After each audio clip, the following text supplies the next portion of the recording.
journalist Lee Fang says that U.S. Virgin Islands officials shielded Jeffrey Epstein when he was alive and continue to reap the benefits to this day. According to Fang, the now infamous Epstein Islands, USVI became a safe haven for Epstein's shadowy businesses and predatory sexual activities. The island's governor, Albert Bryan Jr., allegedly helped conceal it. New documents allegedly offer more proof that Bryan's government not only helped Epstein dodge his opaque laws, but the governor's AG put the final nail in the coffin of J.P. Morgan's suit containing damning documents about the disgraced financier's network. Investigative reporter and author of the No King Substack, Lee Fang, one of our frequent guests, joins us now to discuss. Thanks for being back with us. Thanks so much for having me. And I know you've been on this story for a while, so give us the latest highlights in this really sordid tale of Jeffrey Epstein using his wealth, in the period after he is outed and known to be a sex offender, having served time for those offenses, trying to craft a relationship using his money to have a relationship with the government of the U.S. Virgin Islands to get favorable, what he wanted, like the sex offender laws rewritten for the islands and things of that nature. Tell us more. That's right. After his 2008 conviction for child prostitution, Jeffrey Epstein really kind of relocated some of his human trafficking and sex abuse crimes to Little St. James Island, this island that he purchased and owned in the U.S. Virgin Islands. And how he kind of got away with it, how he kind of got law enforcement and politicians to look the other way, is that he created a very sophisticated political patronage network. He paid off local elites, local legislators. He gave customs agents free Christmas turkeys or Thanksgiving turkeys. He gave away gifts to little leagues and local schools. And even though customs agents and law enforcement agents saw Epstein bringing young girls, and he allegedly abused women and girls from ages 11 through 15 at his Little St. James Island for many years, and people witnessed him bringing these girls to the airport and to the island. No law enforcement engaged in a safety check. There were no kind of efforts to ensure the safety of these children, and that's right. That Albert Bryan, the current governor, bestowed almost $300 million in special tax exemptions to Jeffrey Epstein. He pushed for a special waiver so that Jeffrey Epstein did not have to comply with the U.S. Virgin Islands sex offender laws. He kind of got waived into the island. He did not have to register his activities or his movements as any other normal individual who had been convicted of sex crimes in the past would have to do.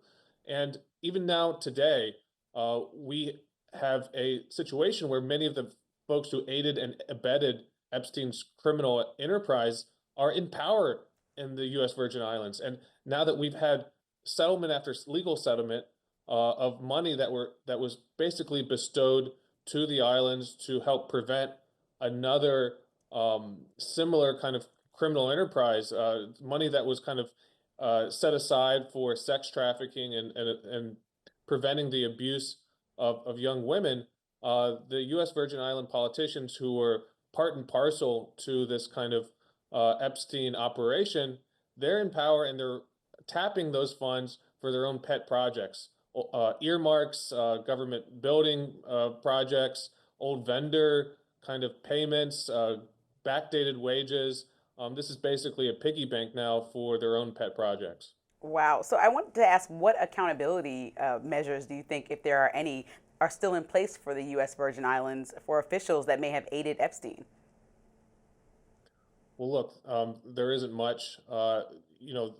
Most of the cases since Epstein's death have been civil cases, looking for justice and accountability and civil litigation.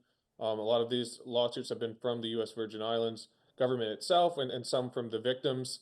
But again, I mean, these are civil cases that are basically looking for monetary judgments. So, whether through judgments or settlements, this is money set aside to kind of help prevent future crimes or to serve as restitution. But really, there's been no kind of criminal investigation from the U.S. Virgin Islands or from the National Justice Department looking at the role of these politicians and elites in helping craft and basically operationalize Epstein's effort to bring young women to the islands, allegedly bringing VIPs as well to abuse young women and girls at this island. And the U.S. Virgin Islands is one of the few territories and states where the Attorney General is not elected by the people; it's appointed by the governor. And that's what leads us to a big part of my story, where this governor, Albert Bryan, who'd been very close to Epstein in the past, he kind of cycled through AGs. He fired the AG, Denise George, who was one of the only prosecutors to really take a tough line and try to bring accountability to this injustice. And he eventually replaced her with the current AG, Gordon Rea, who's previously served as the Epstein estate lawyer. So Epstein's at the Epstein estate attorney who actually defended the Epstein kind of operation from these lawsuits is now the top cop in the U.S. Virgin Islands. Oh, incredible. And tracking down this story, you write, was actually pretty difficult because of the unique laws in the Virgin Islands. You wanted to access records of the governors of the islands, campaign donations he had received from Epstein and just others. And to access those documents, you couldn't just request them and have them emailed to you. And now, it's notoriously difficult, and governments make it notoriously difficult throughout the states for you to do simple public records requests. But even by the very low standards by which most state governments operate, this was even more challenging than that. Can you explain in greater detail? That's right.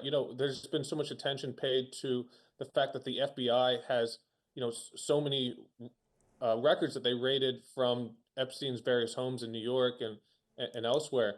And it's really kind of a question of political will. Will they release these documents? Will they release these recordings and other forms of evidence? Well, for me, it's not a political will question. It's an ability question. Finding just basic government documents, campaign finance records and legislative records is very difficult in the Virgin Islands. Unlike pretty much any other state in the country, you have to be a Virgin Islands resident. They spread the documents around to the various islands. One of the record offices is in a shopping mall in one of the islands. Another is in St. Thomas, and on another island. You have to pay really exorbitant fees to photocopy these records.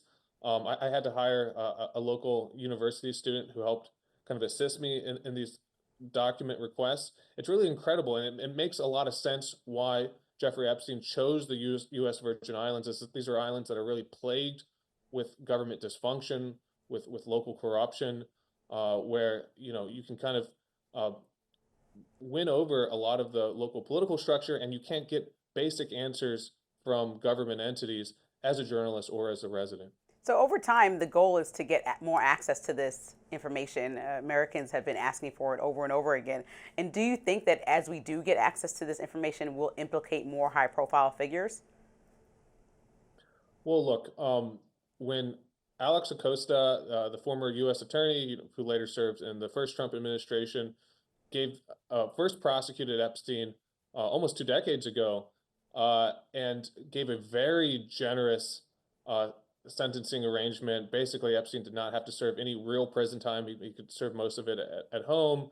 It was, if any other ordinary American was found trafficking children, engaging in prostitution with children, you would go to jail for a very long time. This was an unusual sentencing arrangement. And when Acosta was asked why Epstein was receiving this deal, Acosta said that to his knowledge, Epstein was working with the intelligence agencies, and that's why he kind of gave a light touch. So, for a lot of Americans, they're wondering about which political elites, banking elites, media elites were affiliated with Epstein, and it seems likely that these redacted documents that have not been released would provide some of those answers. They're concerned about the victims of Epstein who have not received really a modicum of true justice from the scandal. And they're wondering about why there's been always a light touch and so many secrets surrounding this very powerful sexual predator, and these questions around intelligence agencies. This lack of transparency we've seen in the Epstein saga has only led to more questions and a lot more mistrust of government and of law enforcement. And for all of these issues to be resolved, we simply need more disclosure. Lee Fang, thank you. I think we're going to have to stay on top of this one and just, wait for reporting like yours to uncover all of this. Thank you for having me. Up next, Democrats are reportedly spending $20 million to build a Joe Rogan-esque influencer of their own. Stay tuned.